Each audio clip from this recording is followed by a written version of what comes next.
Alright guys, welcome to my YouTube channel. I do want to say that this video is going to be heavily focused on, I'd say, two topics. And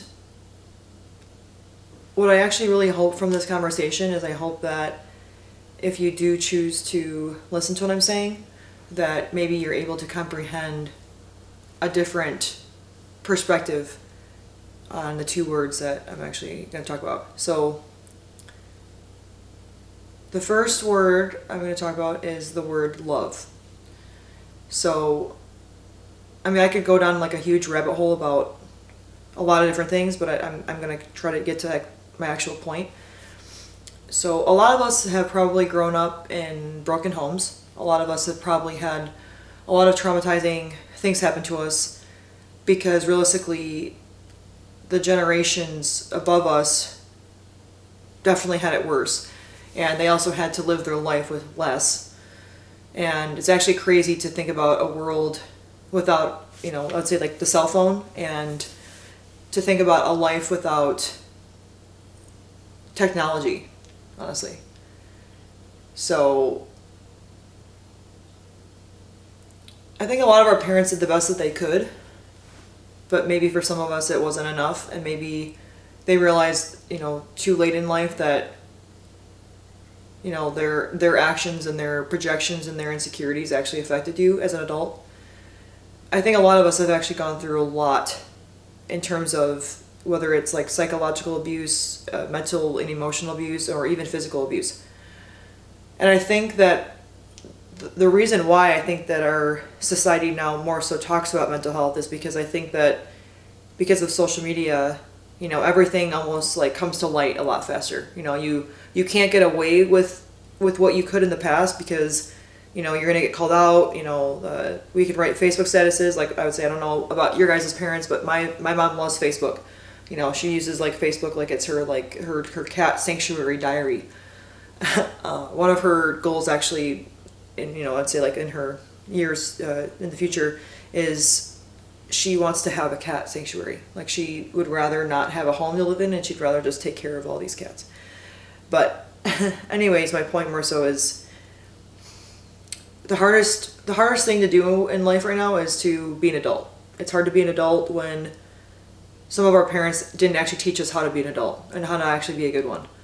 We are raised, in the shadows of what our parents comprehended as kids, and it's just a bunch of kids raising kids. And the biggest difference between, to me, a good parent and a bad parent is if your child is 18 and this child can live on their own without needing the parent for every beck and call, every bill, every problem. If you have raised your kid to be able to be an independent, not a codependent, then you have successfully raised your kid. This is also the perspective that my mom, I would say instilled in me, when I was younger, is that, a parent's job is to not be, the child's friend. The parent's job is to raise the child in order to be, an adult that can actually stand on their own 2 feet. Now, a bad parent, to me, enables their kids so much to the point where, their entire existence is completely correlated to the parent's existence. And what happens here is that not only does it create a separation within, probably the husband and the wife, right? When the mom or dad enables the kid, realistically they grow up to be honestly an idiot. I'm actually going to just say it like that.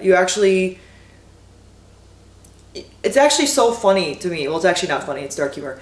It's funny that parents would actually rather see their kid, honestly, fuck up other people's lives. Like, it's actually quite a weird concept for me that sometimes parents can actually be so aware of the actions that they are doing. A lot of times people think that people are stupid, and I don't think that everybody is stupid. I do think that some people are stupid in life. But it's actually even more psychotic to know and be aware of what you're doing, and you're actually okay hurting other people by doing that. So what I mean by that is, I know somebody that has had a very not a fair childhood and not a very, I would say, fair experience. And the situation becomes a little bit complicated because, you know, this person has to constantly ask themselves, is this the right thing to do? You know, nobody treated this person fairly, nobody was kind to this person, and still to this day, you know, this person still cannot rely on their family to actually have their back, right? So the fucked up thing is in life, we're taught, you know, do the right thing. Well, what is the right thing?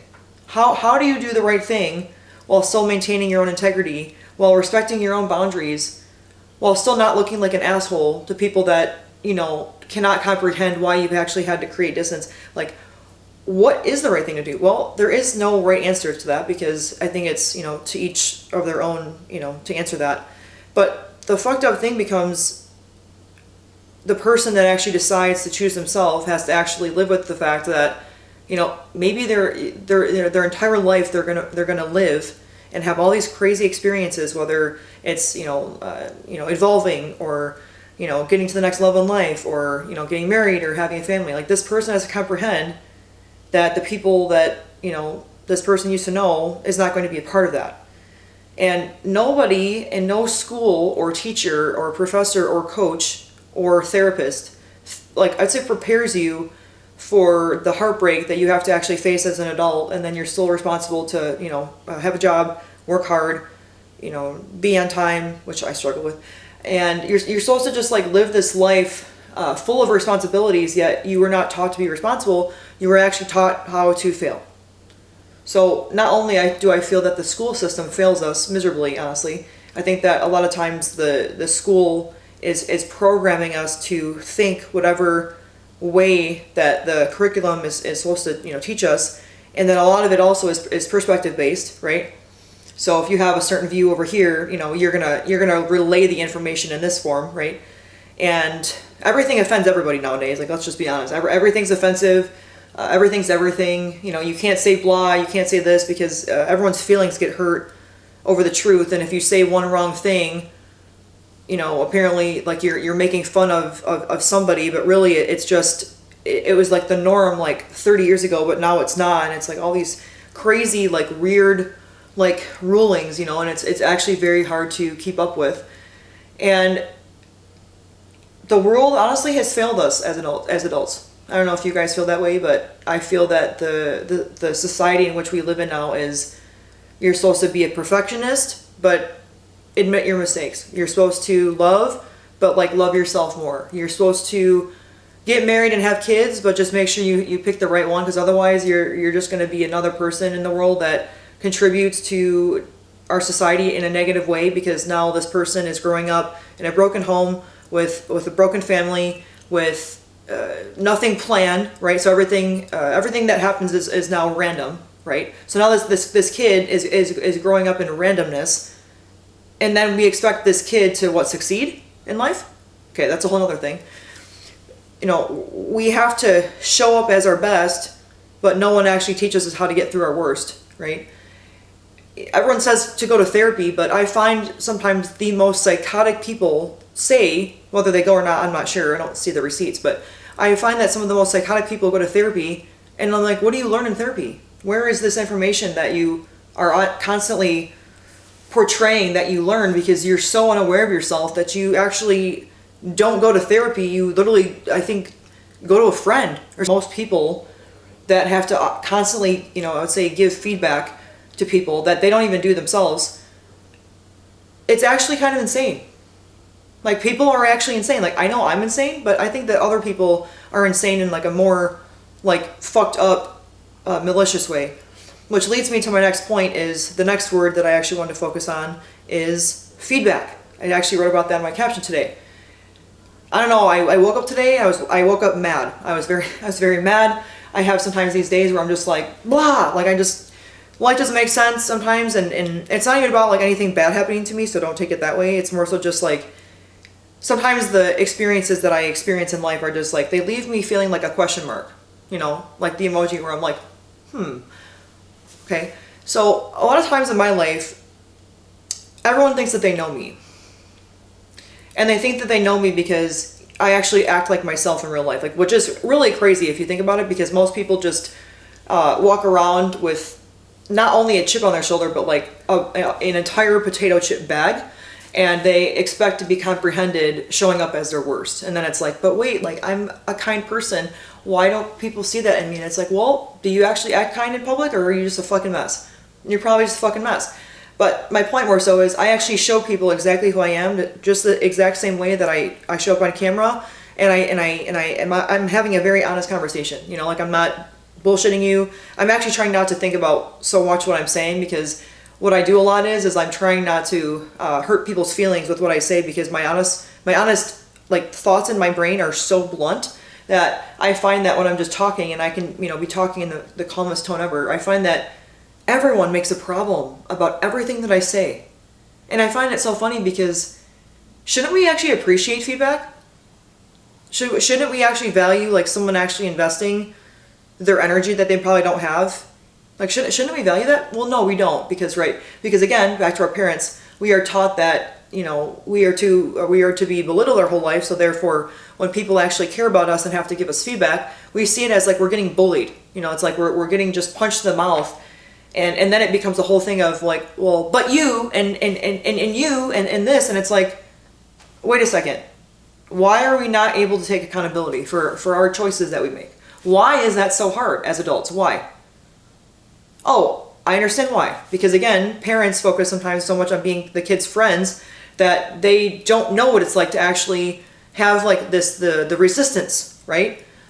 And so a lot of times my problem in life is everybody tells me everything that I should do better, which again, I have no problem with, because I actually learn a lot of different perspectives when people naturally just say, hey, Miranda, you know, you should think about this, or hey, you know, I find that to be very helpful, because, you know, I'm only one brain and I can only think about so much. But then the problem becomes when I decide to give, you know, an honest thing out of care, it's like no one wants to listen to me. And I find it just to be really interesting, because I sit there sometimes and honestly listen to people give me feedback for like 45 minutes. Like literally 45 minutes. I'll say one thing for 2 minutes, and it's like, you know, the energy has now shifted, everyone's offended, and it's just like, why is it so hard in life to just have a conversation and have it be genuine? Like, I'm sorry, you know, I can't talk to people that just talk about nothing. I am not a nothing person, if you haven't figured that out by now. You know, if you have nothing to talk about, then like we don't have to talk. But again, if you're going to have a conversation with me, like understand what you're getting yourself into. Like we keep it like 100 here. I'm not 30%, I'm not 40%, like it's just 100. I actually stay at 100 24/7.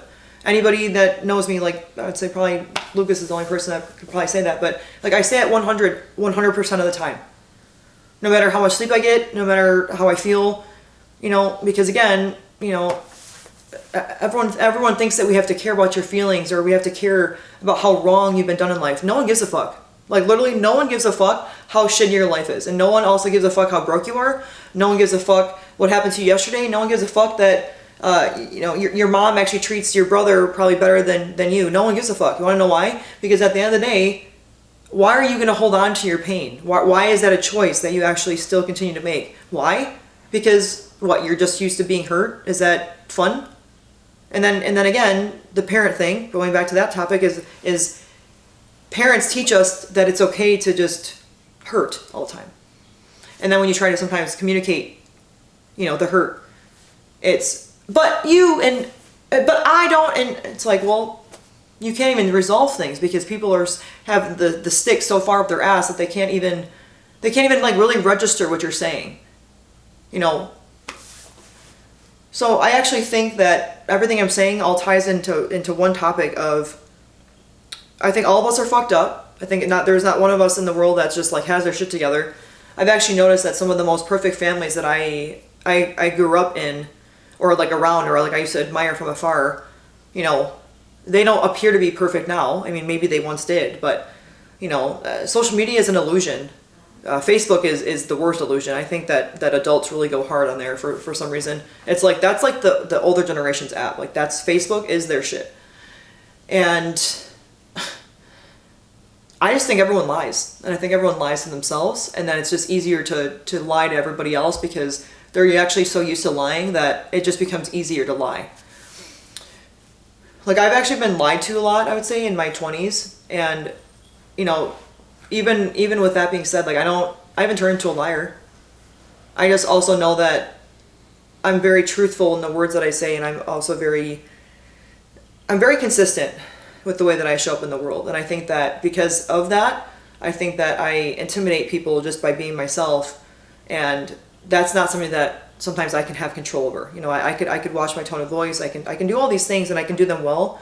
But it's like, but when does the real problem become that maybe I'm not always the problem, right? When does it become, you know, like a self-evaluation? Like when do we get to the point as a society that we finally have to like look at ourselves in the mirror and go, okay, this is entirely my fault, and I'm not going to blame someone for having an attitude, or I'm not going to blame someone for getting mad at me because I deserve that. Like, when do we get there? So if anybody is, you know, is curious, or maybe you guys have a solution to like what that means, like maybe I'm just crazy, like maybe I'm just saying a lot of nonsense right now. But the reason why I want to have this chat is because I'm so sick of everybody in life feeling so fucking entitled to getting into a place in life.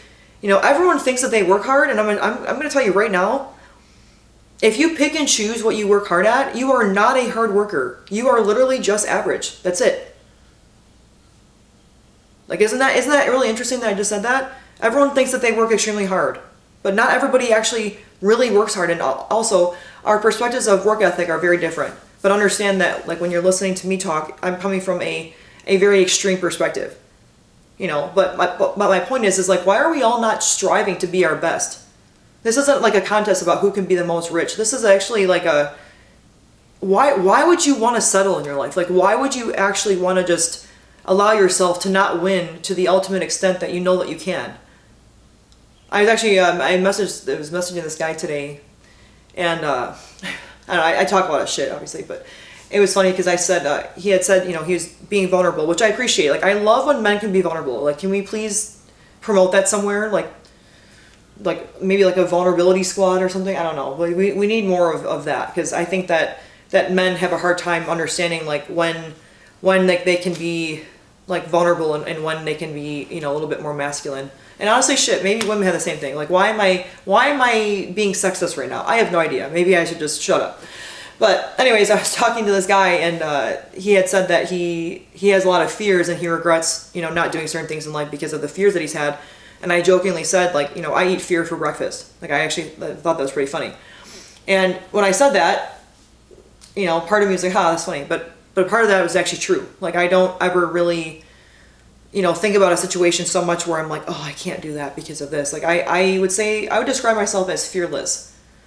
And a big reason why, you know, I'm even able to film this YouTube video, or the reason why I'm even able to say the things that I'm saying right now, is because I'm constantly striving to be my best self, and I'm constantly trying to push myself into unknown waters that maybe I'm actually drowning in.